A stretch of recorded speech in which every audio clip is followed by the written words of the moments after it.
இயேசுவில் எனக்கு மிகவும் பிரியமான சகோதர சகோதரிகளே, உங்கள் அனைவருக்கும் இறைமகன் இயேசுடைய அன்பும் அருளும் ஆசீரும் நிறைவாக கிடைப்பதாக. இன்று நாம் தவக்காலம் 17வது நாளில் அடியெடுத்து வைத்திருக்கின்றோம். இறைவன் நமக்கு செய்த ஒவ்வொரு நன்மைகளுக்கு நன்றி கூறுவோம். தொடர்ந்து இணைந்து ஜெபிப்போம். இன்றைய இறை வார்த்தையும் எங்களுடைய சபையின் பாதுகாவலரான புனித பிரான்சிஸ்கு சலேசியாரும் நம்மை தொடர்ந்து இந்த ஆன்மீக பயணத்தில் அழைத்துச் செல்கிறார்கள். அதற்காக இறைவனுக்கு நன்றி கூறுவோம். இணைந்து ஜெபிப்போம்.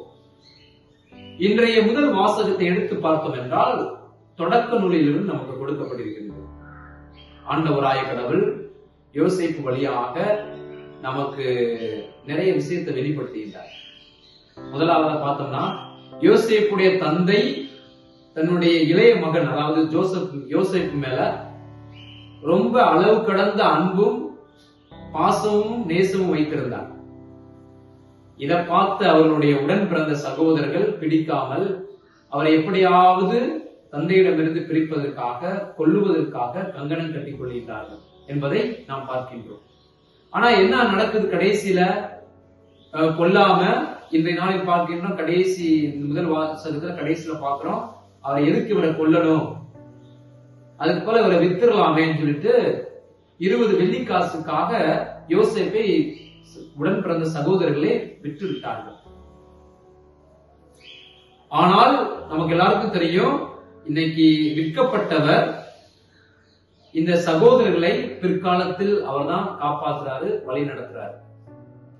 நம்முடைய வாழ்க்கையிலும் இன்னைக்கு முதல் வாசகத்துல நம்ம யாரெல்லாம் தேவையில்லை, யாரெல்லாம் நமக்கு பிடிக்கல அப்படின்னு சொல்லி ஒதுக்கி வைத்தவர்கள் தான் நம்முடைய வாழ்க்கையில நமக்கு ஒரு முன்னோடியாகவும் உறுதுணையாகவும் உதவியாகவும் இருக்கின்றார்கள் என்பதை இன்றைய முதல் வாசகம் நமக்கு எடுத்துரைக்கின்றது, யோசேப்பு வழியாக.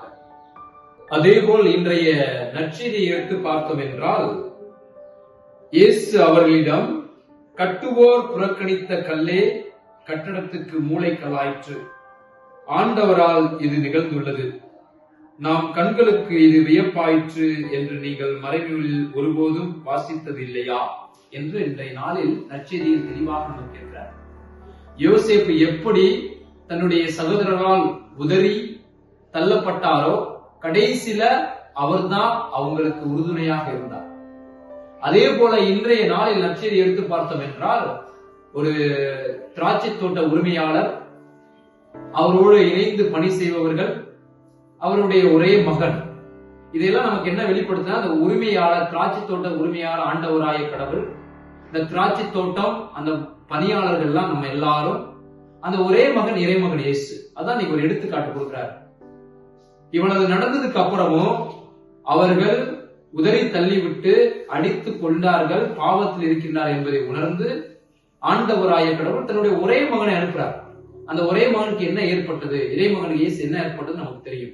அவர்களை நம்முடைய பாவத்திற்காக அவரை காட்டி கொடுக்கப்பட்டு, சிலுவையில் அறையப்பட்டு, மரித்து அடக்க செய்யப்பட்டு, துன்புறுத்தப்பட்டு 3ஆம் நாளில் உயிர் தந்தார் என்பதை நேற்றைய நாளில் பார்க்கின்றோம், நேற்றைய நற்செய்தி.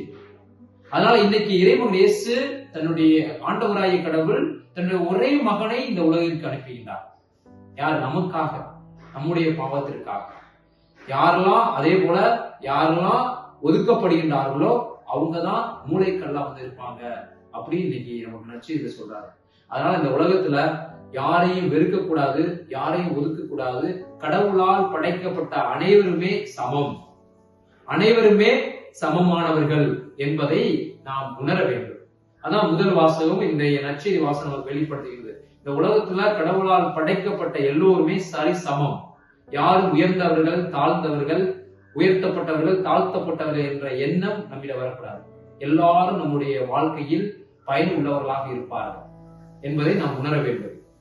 அதற்காக இன்றைய நாளில் எங்களுடைய சபையின் பாதுகாவலரும் தன்னுடைய வாழ்க்கையில் யாருமே உதறி தள்ளியது கிடையாது.